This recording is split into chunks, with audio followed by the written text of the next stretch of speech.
प्रियछात्राः संस्कृतकक्षां स्वागतम्। अद्य अहं द्वितीयप्रश्नपत्रिकायाः उत्तराणि वक्तुम् इच्छामि।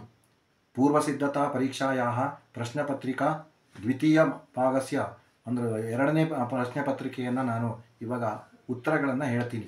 ಯಾಕೆಂದರೆ ನಾಳೆನೇ ಪರೀಕ್ಷೆ ಇರೋದ್ರಿಂದ ನೀವೆಲ್ಲ ತುಂಬ ಟೆನ್ಷನ್ನಲ್ಲಿರ್ಬೋದು. ಅದಕ್ಕಾಗಿ ಲಾಸ್ಟ್ ಮೂಮೆಂಟಲ್ಲಿ ನಿಮಗೆ ಟೆನ್ಷನ್ ಆಗಬಾರ್ದು ಅಂತ ಇವಾಗ ಇನ್ನೊಂದು ಪೇಪರನ್ನು ರಿವಿಷನನ್ನು ಹಾಕಿದ್ದೀನಿ. ಅದನ್ನು ತಾವೆಲ್ಲ ಸದುಪಯೋಗ ಪಡಿಸ್ಕೊಳ್ಳಿ. ಇವಾಗ ಸ್ಟಾರ್ಟ್ ಮಾಡೋಣ, ಪ್ರಾರಂಭಿಸೋಣ.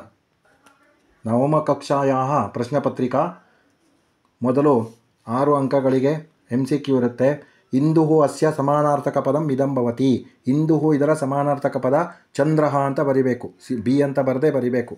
ಪ್ರಾಚೀನ ಅಸ್ಯ ವಿರುದ್ಧಾರ್ಥಕ ಪದಂ ಇದಂ ಭವತಿ. ಪ್ರಾಚೀನ ಇದರ ವಿರುದ್ಧ ಪದ ಯಾವುದು ಅಂತ ಬರಿಬೇಕು. ಡಿ ನವೀನ. ಬಾಲಃ ಅಸ್ಯ ಸ್ತ್ರೀಲಿಂಗ ರೂಪಂ ಇದಂ ಭವತಿ. ಬಾಲಃ ಈ ಪದದ ಸ್ತ್ರೀಲಿಂಗ ರೂಪ ಬರಿಬೇಕು. ಬಾಲ ಅಂತ ಆಗುತ್ತೆ. ಅಕರೋತ್ ಅತ್ರ ಏಷಃ ಲಕಾರಃ ಅಸ್ತಿ. ಅಕರೋತ್ ಎನ್ನುವಲ್ಲಿ ಲಂಗ್ ಲಕಾರ ಇದೆ. ಮಾತರಂ ಅತ್ರ ಏಷಾ ವಿಭಕ್ತಿ ಅಸ್ತಿ. ಮಾತರಂ ಹೇಳುವಲ್ಲಿ ಯಾವ ವಿಭಕ್ತಿ ಇದೆ ಅಂದರೆ ದ್ವಿತೀಯ ವಿಭಕ್ತಿ ಅಸ್ತಿ. ಬಿ ದ್ವಿತೀಯ ವಿಭಕ್ತಿ. ರಾಜ ಸಿಂಹಾಸನೆ ಉಪವಿಶತಿ. ರೇಖಾಂಕಿತ ಪದಸ್ಯ ಸಮುಚಿತ ಪ್ರಶ್ನವಾಕ ಪದಂ. ಸಿಂಹಾಸನೆ ಅಂತ ಇದೆಯಲ್ವಾ, ಸಿಂಹಾಸನದಲ್ಲಿ. ಸೊ ಸಿ ಕುತ್ರ ಅಂತ ಕರೆಕ್ಟ್ ಆನ್ಸರ್. ಚತುರ್ಥ ಪದಂ ಲಿಖತ. ಇದು 4 ಅಂಕಗಳಿಗೆ. ವಿವೇಕಾನಂದ ಸನ್ಯಾಸಿ, ಮಂಗಲಸಿಂಹ ರಾಜ. ಪರೋಪಕಾರ ಪುಣ್ಯಾಯ ಪಾಪಾಯ ಪರಪೀಡನಂ. ಕಲಾವಾನ್ ಚಂದ್ರ, ವೃಷರಾಜಕೇತನ ಅಂದರೆ ಶಿವ. ಧನಂಜಯ ಪಾರ್ಥ, ಧಾರ್ತರಾಷ್ಟ್ರ ಅಂದರೆ ದುರ್ಯೋಧನ ಅಥವಾ ಕೌರವ ಅಂತ ಬರೀಬೇಕು. ಇಲ್ಲೂ ಅಷ್ಟೇ ಶಿವ ಶಂಕರ ಶಂಭು ಶಿವನ ಪರ್ಯಾಯ ಪದ ಬರೆದರೆ ಆಯಿತು. ಏಕವಾಕ್ಯನ ಉತ್ತರಮು 7 ಅಂಕಗಳಿಗೆ. ಸಿದ್ದಪ್ಪಸ್ಯ ಪಿತಾ ಕಃ. ಸಿದ್ದಪ್ಪಸ್ಯ ಪಿತಾ ಗುರುಶಾಂತಪ್ಪಃ. ಪ್ರವಾಹಾತ್ ಬ್ರಾಹ್ಮಣಂ ಕಃ ಅರಕ್ಷತ್. ಪ್ರವಾಹಾತ್ ಬ್ರಾಹ್ಮಣಂ ವಿಕ್ರಮರಾಜ ಅರಕ್ಷತ್ ಅಂತ ಬರಿಬೇಕು. ಹೃದಯೇ ಕೀದೃಶಃ ಭಾವಃ ಲಸೇತ್. ಹೃದಯೇ ಸಹೋದರ ಭಾವಃ ಲಸೇತ್. ಮುಕ್ತಿ ಕಥಂ ಪ್ರಾಪ್ಯತೆ. ಮುಕ್ತಿ ಜ್ಞಾನೇನ ಪ್ರಾಪ್ಯತೆ ಅಂತ ಬರಿಬೇಕು. ಇಲ್ಲಿ ಕಥಂ ವರ್ಡ್ ಬಿಟ್ಟೋಗಿದೆ, ಅದಕ್ಕೆ ಇಲ್ಲಿ ಬರೆದಿದ್ದೀನಿ. ಕಥಂ ಬದಲು ಜ್ಞಾನೇನ. ಲಯಾಧಿಕಾರಿ ಕಃ. ಲಯಾಧಿಕಾರಿ ಶಿವ ಅಂತ ಬರಿಬೇಕು. ಶಿವಸ್ಯ ವಸು ಕೇನ ನಿವೇದಿತಂ. ಶಿವಸ್ಯ ವಸು ದಿಗಂಬರತ್ವೇನ ನಿವೇದಿತಂ. ಭೀಮಃ ವಿರಾಟರಾಜೇನ ಕುತ್ರ ವಿನಿಯುಕ್ತಃ. ಭೀಮಃ ವಿರಾಟರಾಜೇನ ಮಹಾನಸೆ ವಿನಿಯುಕ್ತಃ. ಲಘೂತ್ತರಂ ಲಿಖತ. ಲಘೂತ್ತರವನ್ನು ಬರಿಬೇಕು. ಇದು ಸಂಸ್ಕೃತದಲ್ಲೇ ಕಂಪಲ್ಸರಿ ಬರಿಬೇಕು. ಬ್ರಹ್ಮರಾಕ್ಷಸಃ ಕಥಂ ಶಾಪವಿಮುಕ್ತಃ ಅಭವತ್. ಬ್ರಹ್ಮರಾಕ್ಷಸ ಹೇಗೆ ಶಾಪವಿಮುಕ್ತನಾದ ಅಂತ ನಾನು ಮೊದಲನೇ ಪತ್ರಿಕೆಯಲ್ಲಿ ಇದರ ಆನ್ಸರನ್ನು ಬರೆದು ಹೇಳಿದ್ದೀನಿ, ಮತ್ತೆ ಇವಾಗ ಹೇಳಕ್ಕೆ ಹೋಗಲ್ಲ. ಪ್ರಾಸಾದಂ ಪ್ರಾಪ್ತಾಪಿ ಸ್ವಾಮಿವರೇಣ್ಯ ಕಿಮರ್ಥಂ ಸಭಾಂ ನಾಲಂಕುರ್ವಂತಿ. ಇದು ಸಹ ಮೊದಲನೇ ಪೇಪರಲ್ಲಿದೆ. ನೀವು ಅದನ್ನು ರೆಫರ್ ಮಾಡಿ, ಇಲ್ಲ ಕ್ಲಾಸ್ ವರ್ಕನ್ನು ರೆಫರ್ ಮಾಡಿ. ತಪಃ ಫಲಂ ಕಿಂ ಕಿಂ. ತಪಸ್ಸಿನ ಫಲ ಏನೇನು ಅಂತ ಬರಿಬೇಕು. ಪುರಾಣ ರೀತಿಯ ಆದಿಚುಂಚನಗಿರಿಯೇ ಕಾಕತಾ ಭವತಿ. ಇದು ಸಹ ರಿಪೀಟೆಡ್. ಸೂಚನಾನುಸಾರಂ ಲಿಖತ. ಸಂಧಿಂ ವಿಭಜ್ಯ ನಾಮಲಿಖತ ಅಂತ ಇದೆ. ರಾಜೇಂದ್ರ ರಾಜ ಪ್ಲಸ್ ಇಂದ್ರ ಗುಣಸಂಧಿ. ವಾಗೀಶಃ ವಾಕ್ ಪ್ಲಸ್ ಈಶಃ ಜಸ್ವ ಸಂಧಿ. ವಿಗ್ರಹವಾಕ್ಯ ವಿಲಿಖ್ಯ ಸಮಾಸನಾಮ ಲಿಖತ. ಗಂಗಾ ನದಿ. ಗಂಗಾ ಇತಿ ನದಿ ಕರ್ಮಧಾರಯ ಸಮಾಸಃ. ಪ್ರಜಾಪೀಡಕಃ. ಪ್ರಜಾನಾಂ ಪೀಡಕಃ ತತ್ಪುರುಷ ಸಮಾಸಃ. ಷಷ್ಠಿ ತತ್ಪುರುಷ ನೆನಪಿಲ್ಲ ಅಂದರೆ ತತ್ಪುರುಷ ಅಷ್ಟೇ ಬರಿಬೋದು. ಅಥವಾ ಇದಕ್ಕೆ ಆರ್ ಅಂತ ಇದೆ, ಇದೆರಡು ಬರಿಬೋದು, ಇಲ್ಲ ಇದೆರಡು ಬರಿಬೋದು. ಒಂದಿದು ಬರೆಯುವಂಗಿಲ್ಲ. ಸಮಾಸಂ ಕೃತ್ವ ಸಮಾಸನಾಮ ಲಿಖತ. ಕೈಲಾಸಃ ಇತಿ ಪರ್ವತಃ. ಕೈಲಾಸ ಪರ್ವತಃ ಅಂತ ಸೇರಿಸಿಬಿಟ್ಟು ಕರ್ಮಧಾರಯ ಸಮಾಸ ಅಂತ ಬರಿಬೇಕು. ತ್ರಯಾಣಾಂ ಭುವನಾನಾಂ ಸಮಾರಃ. ತ್ರಿಭುವನಂ ಅಂತ ಬರೆದು ದ್ವಿಗು ಸಮಾಸಃ. ವಾಕ್ಯೇ ವಿದ್ಯಮಾನಂ ಕೃದಂತ ಪದಂ ತಿತ್ವ ಪ್ರತ್ಯಯಸ್ಯ ನಾಮ ಲಿಖತ. ಕೇಶವಃ ಸ್ನಾತ್ವಾ ಭೋಜನಂ ಕರೋತಿ ಇದೆ. ಸ್ನಾತ್ವಾ ಕೃದಂತ ಪದಮು ಸ್ನಾತ್ವ ಅಂತ ಬರೆದ್ಬಿಟ್ಟು ಇಲ್ಲಿ ತ್ವಾ ಪ್ರತ್ಯಯ ಅಥವಾ ತ್ವಾಂತಾವ್ಯಂ ಅಂತ ಬರಿಬೇಕು. ಧನಿಕಃ ಧನಂ ಗಣಯಿತುಂ ಪ್ರಾರಭತೆ. ಕೃದಂತ ಪದಮು ಗಣಯಿತುಮು. ಗಣಯಿತುಂ ಸಪರೇಟ್ ಬರೆದುಬಿಟ್ಟು ತುಮುನ್ನಂತಾವ್ಯಯಂ ಅಥವಾ ತುಮುನ್ ಪ್ರತ್ಯಯ ಅಂತ ಬರಿಬೇಕು. ವಾಕ್ಯದೋಷಂ ಪರಿಹರತ. ಭವತೆ ಧನಂಜಯಸ್ಯ ನಮಃ ಇದೆ. ಭವತೆ ಧನಂಜಯಾಯ ನಮಃ. ಯಾಕೆಂದರೆ ನಮಃ ಬಂದಾಗ ಚತುರ್ಥಿ ಬರಬೇಕಲ್ವಾ, ಅದಕ್ಕೋಸ್ಕರ. ಸರ್ವೇಪಿ ಉಪವಿಶತಿ ಇದೆ. ಸರ್ವೇಪಿ ಉಪವಿಶಂತಿ. ಒಂದು ಅಕ್ಷರ ಚೇಂಜ್ ಮಾಡಬೇಕು. ಬಹುವಚನ ಬರಬೇಕು. ತಿ ಬದಲು ಅಂತಿ ಅಂತ. ಸಂಸ್ಕೃತ ಭಾಷೆ ಅನುವಾದಂ ಕುರುತ. ವಿದ್ಯಾರ್ಥಿಗಳು ಪ್ರತಿದಿನ ಶಾಲೆಗೆ ಹೋಗುತ್ತಾರೆ. ವಿದ್ಯಾರ್ಥಿನಃ ಪ್ರತಿದಿನಂ ಶಾಲಾಂ ಗಚ್ಚಂತಿ. ವಿದ್ಯಾರ್ಥಿನಃ ಬರೆಯೋದು ಕಷ್ಟ ಆದರೆ ಛಾತ್ರಾಹ ಅಂತ ಬರಿಬೋದು. ಅವರು ಗುರುಗಳ ಮಾರ್ಗದರ್ಶನವನ್ನು ಅನುಸರಿಸುತ್ತಾರೆ. ತೇ ಗುರುಣಾಂ ಮಾರ್ಗದರ್ಶನಂ ಅನುಸರಂತಿ. ಕರ್ನಾಟಕ ಭಾಷೆ ಅಥವಾ ಆಂಗ್ಲ ಭಾಷೆ ಅನುವಾದಂ. ಮೇಘಾತ್ ವೃಷ್ಟಿ ಭವತಿ. ಮೋಡದಿಂದ ಮಳೆ ಆಗುತ್ತೆ. ವೃಷ್ಟ್ಯಾ ಭೂಮೌ ಸಸ್ಯಾನಿ ವರ್ಧಂತೆ. ಮಳೆಯಿಂದ ಭೂಮಿಯಲ್ಲಿ ಸಸ್ಯಗಳು ಬೆಳೆಯುತ್ತವೆ. ಯಥಾ ನಿರ್ದೇಶಂ ಉತ್ತರಂ ಲಿಖತ. ವಿದ್ಯಾಗರ್ವಾತ್ ವೃದ್ಧಾನ್ ಅದೂಷಯಂ ಅಂತ ಇದೆ. ಕಹ ಪಾಠ ಅಂದರೆ ಪರೋಪಕಾರ ಪುಣ್ಯಾಯ ಇತಿ ಪಾಠ. ಕಹ ಅದೂಷಯತ್, ಯಾರು ದೂಷಿಸೋದು? ಬ್ರಹ್ಮರಾಕ್ಷಸ ಅದೂಷಯತ್. ಕದಾ ದೂಷಯತ್, ಯಾವಾಗ ದೂಷಣೆ ಮಾಡ್ತಾನೆ ಅಂದರೆ ತಸ್ಯ ಪೂರ್ವಜನ್ಮನಿ ಅದೂಷಯತ್ ಅಂತ ಬರಿಬೇಕು. ಕೇನು ಖಲು ಅಮಿ ಸ್ವಾಮಿ ಚರಣಾಹ, ಇದು ಪ್ರೀವಿಯಸ್ ಪೇಪರ್ಲೂ ಇತ್ತು, ಹಾಗಾಗಿ ಇಲ್ಲಿ ಆನ್ಸರ್ಸನ್ನು ನಾನು ಬರೆದಿಲ್ಲ. ಕಹ ಪಾಠ ಅಂದರೆ ಇಲ್ಲಿ ಮೂರ್ತಿ ಪೂಜಾ ರಹಸ್ಯಂ ಇತಿ ಪಾಠ. ಕಹ ಅವದತ್ ಅಂದರೆ ಮಾನಸಿಂಹ ಅವದತ್ ಅಂತ ಬರಿಬೇಕು. ಕಮ್ ಅವದತ್ ಅಂದರೆ ಮಂಗಲಸಿಂಹಂ ಪ್ರತಿ ಅವದತ್. ತವಾನುವೃತ್ತಿಂ ನ ಚ ಕರ್ತುಮುತ್ಸಹೇ ಆತ್ಮವಿಡಂಬನಂ ಇತಿ ಪಾಠ. ಕಹ ಅನುವೃತ್ತಿಂ ಕರ್ತುಂ ನ ಉತ್ಸಹೇ ಅಂದರೆ ಇಲ್ಲಿ ಜಟಿಲ ಅಥವಾ ವಟುಹು ಬ್ರಹ್ಮಚಾರಿ ಮೂರರಲ್ಲಿ ಯಾವ್ದಾದ್ರು ಬರಿಬೋದು. ವಟುಹು ಅನುವೃತ್ತಿಂ ಕರ್ತುಂ ನ ಉತ್ಸಹತೆ. ಕಾಮ್ ಅವದತ್ ಅಂದರೆ ಪಾರ್ವತೀಂ ಅವದತ್ ಅಂತ ಬರಿಬೇಕು. ಕಥಂ ಕಥಂ ಜನನೀ ನಾಮ, ನೋಡಿ ಇದೆಲ್ಲ ರಿಪೀಟ್ ಆಗಿದೆ, ಮೊದಲನೇ ಪೇಪರ್ಲು ಇತ್ತು ಇದು. ಕಥಂ ಕಥಂ ಜನನೀ ನಾಮ ಆತ್ಮವಿಡಂಬನಂ ಇತಿ ಸೌಭದ್ರೋ ಗ್ರಹಣಂ ಗತಃ ಇತಿ ಪಾಠ. ಕಹ ಪೃಚ್ಛತಿ, ಯಾರು ಕೇಳೋದು ಅಂದರೆ ಅಭಿಮನ್ಯು ಪೃಚ್ಛತಿ. ಕಂ ಪೃಚ್ಛತಿ ಅಂದರೆ ಅರ್ಜುನಂ ಪೃಚ್ಛತಿ. ಅಥವಾ ರಥಂ ಆಸಾದ್ಯ ನಿಶ್ಶಂಕಂ ಬಾಹುಭ್ಯಾಮ್ ಅವತಾರಿತಃ ಸೌಭದ್ರೋ ಗ್ರಹಣಂ ಗತಃ ಇತಿ ಪಾಠ. ಕಹ ಪಾಠ ಅಂದರೆ ಅದು. ಕಹ ಅವತಾರಿತಃ ಅಂದರೆ ಅಭಿಮನ್ಯು ಅವತಾರಿತಃ. ಕೇನ ಅವತಾರಿತಃ ಅಂದರೆ ಭೀಮೇನ ಅವತಾರಿತಃ. ಕವೇಹೇ ದೇಶಕಾಲ ಕೃತಿ, ಇದು ಕಾಳಿದಾಸನ ಬಗ್ಗೆ ನೀವು ಪುಸ್ತಕದಲ್ಲಿ ನೋಡಿಬಿಟ್ಟು ರೆಫರ್ ಮಾಡಿ. ಇದು ನಾನು ಇವಾಗ ಸಮಯಾಭಾವ ಇರೋದ್ರಿಂದ ಇದನ್ನು ಇವಾಗ ಎಕ್ಸ್ಪ್ಲೇನ್ ಮಾಡಲ್ಲ. ವಿದ್ವಾನ್ ಜಿ ಮಹಾಬಲೇಶ್ವರ ಭಟ್ಟ, ಕವಿ ಪರಿಚಯ 3 ಅಂಕಗಳಿಗಿರುತ್ತೆ. ಇಡೀ ಪುಸ್ತಕದಲ್ಲಿ ಒಂದು 4 ಕವಿ ಪರಿಚಯ ಇದೆ, ಚೆನ್ನಾಗಿ ಓದ್ಕೊಂಡು 6 ಅಂಕಗಳನ್ನು ಗಳಿಸಿ. ಆಮೇಲೆ ತಾತ್ಪರ್ಯ ಕರ್ನಾಟಕ ಭಾಷಾ, ಸಂಸ್ಕೃತ ಭಾಷೆ ಅಥವಾ ಆಂಗ್ಲ ಭಾಷೆಯ ಲಿಖಿತ.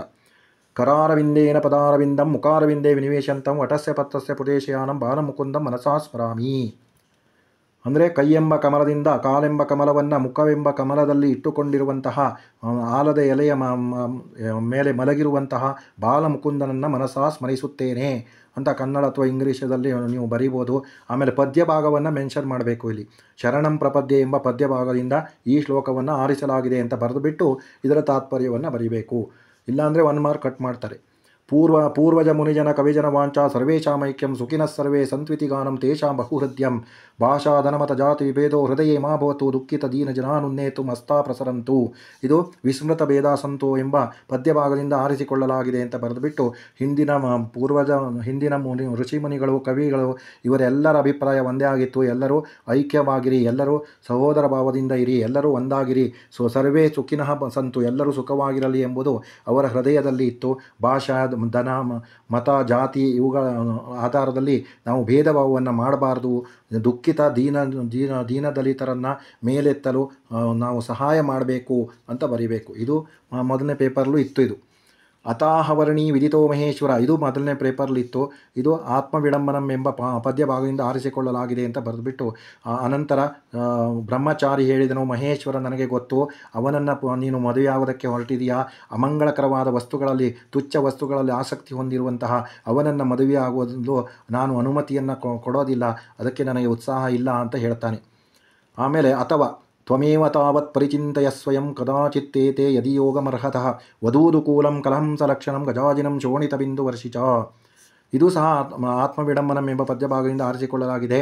ಅನಂತರ ನೀನೇ ಸ್ವಲ್ಪ ಯೋಚಿಸುವಂಥ ಪಾರ್ವತಿಗೆ ಜಟಿಲ ವೇಷದಲ್ಲಿರುವಂತಹ ಶಿವನು ಹೇಳ್ತಾನೆ, ಯಾವಾಗಲೂ ಇವೆರಡು ಹೊಂದಾಣಿಕೆಯಾಗಲು ಸಾಧ್ಯವೇ? ಯಾವೆರಡು?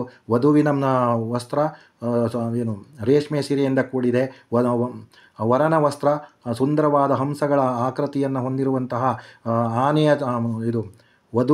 ವಧುವಿನ ವಸ್ತ್ರ ಸುಂದರವಾದ ಹಂಸದ ಲಕ್ಷಣವನ್ನು ಹೊಂದಿರುವಂತಹ ರೇಷ್ಮೆ ಸೀರೆ, ವರನಿದಾದರೂ ಆನೆಯ ಚರ್ಮ ರಕ್ತವನ್ನು ಸುರಿಸುತ್ತಿರುವ, ನೋಡಿ ಶೋಣಿತ ಬಿಂದು ವರ್ಷಿ, ರಕ್ತವನ್ನು ಸುರಿಸ್ತಾ ಇರುವ ಆನೆಯ ಚರ್ಮವನ್ನು ಈ ವರ ಧರಿಸಿದಾನೆ.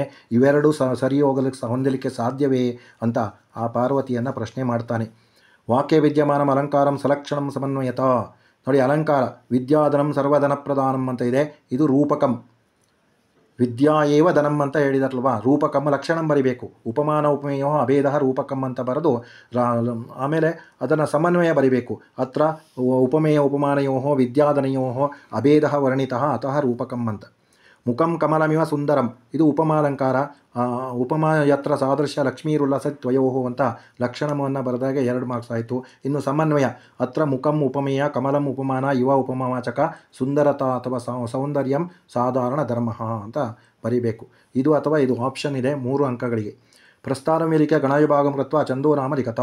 ಸಂಪೂರ್ಣ ಕುಂಭೋ ನಕರೋತಿ ಶಬ್ದಂ ಅಂತ ಇದೆ. ಇದು 11 ಅಕ್ಷರ ಇರೋದ್ರಿಂದ ಚಂದೋ ನಾಮ ಅಂತ ಬರೆದು ಇಂದ್ರವಜ್ರ ಅಂತ ಬರೀರಿ. ಆಮೇಲೆ ಲಕ್ಷಣಂ ಬರೀರಿ ಸ್ಯಾದಿಂದ್ರವಜ್ರ ಯದಿತೌ ಜಗೌಗಃ. ಅಸ್ಮಿನ್ ವಾಕ್ಯೆ ಅಸ್ಮಿನ್ ಅತ್ರ ಪ್ರತಿಪಾದೆ ಏಕಾದಶ ಅಕ್ಷರಾಣಿ ಭವಂತಿ ತ ತ ಜ ಗಣಾಃ ಗುರುದ್ವಯಂ ಚ ಭವಂತಿ ಅಂತ ಬರಿಬೇಕು. ಲಘು ಗುರು ಹಾಕಿದಾಗ ಇದು ತ ತ ಜ ಮತ್ತು ಗುರುದ್ವಯ ಬರುತ್ತೆ. ನೀವು ಲಘು ಗುರುವನ್ನ ಹಾಕಿ ಡೌಟ್ ಇದ್ದರೆ ನೀವು ಛಂದಸ್ ಪಾಠವನ್ನು ನೋಡಿ. ನಾನು ಅದನ್ನು ಸಹ ಅಪ್ಲೋಡ್ ಮಾಡಿದ್ದೀನಿ. ಅಲಂಕಾರ ಛಂದಸ್ಸು ಎಲ್ಲ ಪಾಠಗಳನ್ನು ನಾನು ಅಪ್ಲೋಡ್ ಮಾಡಿದ್ದೀನಿ. ಅದನ್ನು ನೀವು ವಾಚ್ ಮಾಡಬೇಕು ಅಷ್ಟೇ. ನೆಕ್ಸ್ಟ್ ಪದ್ಯಂ ಪೂರಯತ ಮಾರ್ಗಸ್ಥೋ ನಾಮ ಸೀದತಿ ಪದ್ಯವನ್ನು ಬಾಯಾಟ್ ಮಾಡಬೇಕು. ಪ್ರತ್ಯಹಂ ಪ್ರತ್ಯವೇಕ್ಷೇತ ನರಶ್ಚರಿತಮಾತ್ಮನಃ ಕಿಮ್ನು ಮೇ ಪಶುಭಿಸ್ತುಲ್ಯಂ ಕಿಮ್ನು ಸತ್ಪುರುಷೈರಿತಿ ಅಂತ ಇದು ಶ್ಲೋಕವನ್ನು ಕಂಪ್ಲೀಟ್ ಮಾಡಬೇಕು. 4 ಅಂಕಗಳಿಗೆ ಇರುತ್ತೆ. ದಶವಾಕ್ಯೈ ಉತ್ತರಂ ಕರ್ನಾಟಕ ಭಾಷೆಯ ಸಂಸ್ಕೃತ ಭಾಷೆಯ ಆಂಗ್ಲ ಭಾಷೆಯ ಲಿಖತ. ಸ್ವಾತಂತ್ರ್ಯ ಸಂಗ್ರಾಮೇ ಸಿದ್ಧಾರೂಢಸ್ಯ ಪಾತ್ರಂ ಕಿಂ ದೀಪಾವಳಿ ಮಹೋತ್ಸವಸ್ಯ ವೈಶಿಷ್ಟ್ಯಂ ವಿವೃಣುತ. ಬೃಹನ್ನಲ ಅಭಿಮನ್ಯೋಃ ಸಂಭಾಷಣಂ ಸಂಗೃಹ್ಯ ಲಿಖತ. ಯಕ್ಷಧರ್ಮರಾಜಯೋ ಸಂಭಾಷಣಂ ಸಾರಂ ಸಂಗೃಹ್ಯ ಲಿಖತ. ಇದು ಕನ್ನಡ ಇಂಗ್ಲೀಷಲ್ಲೂ ಬರೆಯೋ ಅವಕಾಶ ಇರೋದರಿಂದ ಇದೊಂದು ನಿಮಗೆ ಅಷ್ಟೊಂದು ಕಷ್ಟ ಆಗಲ್ಲ, ಈಸಿ ನೀವು ಸ್ಕೋರ್ ಮಾಡ್ಬೋದು. ಇದನ್ನಕ್ಕೆಲ್ಲ ನೀವು ಕ್ಲಾಸ್ ವರ್ಕನ್ನು ರೆಫರ್ ಮಾಡಬೇಕು. ಅದಕ್ಕೆಲ್ಲ ಆನ್ಸರ್ ಬರೆಯೋದಕ್ಕೆ ಸಮಯ ಇಲ್ಲ. ಆಮೇಲೆ ಇದು ಅನುಚ್ಛೇದಂ ಪಠಿತ್ವ ಪ್ರಶ್ನಾನ್ ಉತ್ತರತ. ಅನುಚ್ಛೇದವನ್ನು ನೋಡಿ ಪ್ರಶ್ನೆಗಳಿಗೆ ಉತ್ತರವನ್ನು ಬರೀಬೇಕು. 4 ಪ್ರಶ್ನೆಗಳಿರುತ್ತೆ, 4 ಅಂಕಗಳು. ಕಾಕಃ ಘಟಂ ಕುತ್ರ ದೃಷ್ಟವಾನ್. ಕಾಗೆ ಆ ಘಟವನ್ನು ಎಲ್ಲಿ ನೋಡುತ್ತೆ ಅಂದರೆ ಇಲ್ಲಿ ಉದ್ಯಾನೆ ಅಂತ ಬರುತ್ತೆ. ಇದನ್ನು ನೀವು ನೋಡಿಬಿಟ್ಟು ಆನ್ಸರ್ಸನ್ನು ಇಲ್ಲೇ ಇರೋದ್ರಿಂದ ಕಾಕಃ ಘಟೆ ಕಾನಿ ಅಕ್ಷಿಪತ್. ಇದು ಸೇಮ್ ಪ್ಯಾಸೇಜ್ ಮೊದಲನೇ ಪತ್ರಿಕೆಯಲ್ಲೂ ಇತ್ತು ನೋಡಿ. ಕಾನಿ ಅಕ್ಷಿಪತ್ ಅಂದರೆ ಉಪಲಾನಿ ಅಂತ ಇದೆ, ಇಲ್ಲಿದೆ ನೋಡಿ ಉಪಲಾನಿ ಅಕ್ಷಿಪಾತ್. ಪರ್ಟಿಕ್ಯುಲರ್ ಸೆಂಟೆನ್ಸೇ ಬರೀಬೇಕು. ಎಲ್ಲ ಪ್ರಶ್ನೆಗೂ ಎಲ್ಲ ಪ್ಯಾಸೇಜ್ ಬರೆದಿಡೋದಲ್ಲ. ಕೆಲವರು ಏನು ಮಾಡ್ತೀರಾ ಅಂದರೆ ಈ ಪ್ರತಿ ಪ್ರಶ್ನೆಗೂ ಫುಲ್ ಪ್ಯಾಸೇಜ್ ಬರೆದಿಡ್ತೀರಾ. ಆ ಥರ ಅಲ್ಲ, ಪರ್ಟಿಕ್ಯುಲರ್ ಸೆಂಟೆನ್ಸನ್ನು ಬರೀಬೇಕು. ಜಲಂ ಪ್ರಾಪ್ತುಂ ಕಹ ಅಗ್ರಮತ್ ಅಂದರೆ ವಾಯಸಃ ಅಗ್ರಮತ್ ಅಂತ ಬರೀಬೇಕು. 1 ವರ್ಡ್ ಆನ್ಸರಿಗೆ ನೀವು 3 ಲೈನ್ ಬರೆಯೋದಲ್ಲ. ಪರಿತುಷ್ಟ ಕಾಕ ಕಿಮ್ ಅಕರೋತ್ ಅಂದರೆ ಪರಿತುಷ್ಟ ಕಾಕಃ ಜಲಂ ಅಪಿವತ್ ಅಂತ ಬರೀಬೇಕು ಅಷ್ಟೇ. ಫುಲ್ ಸೆಂಟೆನ್ಸ್ ಫುಲ್ ಪ್ಯಾರಾಗ್ರಾಫ್ ಬರೆದ್ಬಿಟ್ಟು ನೀವೇ ಹುಡುಕ್ಬಿಟ್ಟು ಆನ್ಸರ್ ಹುಡುಕ್ಬಿಟ್ಟು ಮಾರ್ಕ್ಸ್ ಕೊಡಿ ಅಂತ ನಿರೀಕ್ಷೆ ಮಾಡಬಾರ್ದು. ಪತ್ರಂ ಲಿಖತ. ಬೆಂಗಳೂರು ಮಂಡಲಸ್ಯ ಸರ್ವಕಾರ್ಯ ಪ್ರೌಢಶಾಲೆಯ ಛಾತ್ರಃ ಛಾತ್ರ ಇತಿ ಮತ್ವಾ ಪ್ರವಾಸಾರ್ಥಂ ಧನ ಪ್ರೇಷಣಾಯ ಪಿತರಂ ಪ್ರತಿ ಪತ್ರಂ. ಇದು ಕ್ಲಾಸ್ ವರ್ಕಲ್ಲಿ ಇದೆ, ನೀವು ಅದನ್ನು ರೆಫರ್ ಮಾಡಿ. ಶಾಲಾ ವಾರ್ಷಿಕೋತ್ಸವ ವಿಷಯಂ ಅಧಿಕೃತ್ಯ ಮಿತ್ರಂ ಪ್ರತಿ ಪತ್ರಂ ಲಿಖತ. ಇದು ಕೂಡ ಅಲ್ಲೇ ಇರೋದು. ಪ್ರಬಂಧಂ ಲಿಖತ. ದೂರದರ್ಶನಂ ಅಥವಾ ಗಣರಾಜ್ಯೋತ್ಸವ. ಪ್ರಬಂಧವೂ ಕೂಡ ಟೆಕ್ಸ್ಟ್ ಬುಕ್ಕಲ್ಲಿ ಸಿಟೀಸ್ ಇರೋದರಿಂದ ಮತ್ತು ನಾನು ವಿಶೇಷವಾಗಿ ಅದರ ಬಗ್ಗೆ ಇವಾಗ ಹೇಳೋದಿಲ್ಲ. ನಿಮಗೆ ಡಿಟೇಲ್ ಆಗಬೇಕು ಅಂದರೆ ಆ ಪಾಠವನ್ನು ನೀವು ನೋಡಿ, ನಾನು ಅಪ್ಲೋಡ್ ಮಾಡಿದ್ದೀನಿ. ಇಲ್ಲಿಗೆ ಎಲ್ಲ ಉತ್ತರಗಳು ಮುಗಿದಿವೆ. ತಾವೆಲ್ಲ ಇದನ್ನು ಸದುಪಯೋಗಪಡಿಸ್ಕೊಂಡು ಹೆಚ್ಚು ವಾಚ್ ಮಾಡಿ. ಮತ್ತು ರೈಟಿಂಗ್ ಪ್ರಾಕ್ಟೀಸ್ ಬೇಕು ಲ್ಯಾಂಗ್ವೇಜಲ್ಲಿ, ಅದು ತುಂಬ ಮುಖ್ಯವಾಗುತ್ತೆ. ಎಲ್ಲರೂ ಸಹ ಇದನ್ನು ನೋಡಿ ಬರೆದು ಅಭ್ಯಾಸ ಮಾಡಿ. ಎಲ್ಲರೂ ಹೆಚ್ಚಿನ ಅಂಕಗಳನ್ನು ಪಡೆಯಿರಿ. ನನ್ನ ಕಡೆಯಿಂದ ಎಲ್ಲರಿಗೂ ಆಲ್ ದ ಬೆಸ್ಟ್. ಶುಭವಾಗಲಿ. ಶುಭಂ ಭವಂತು.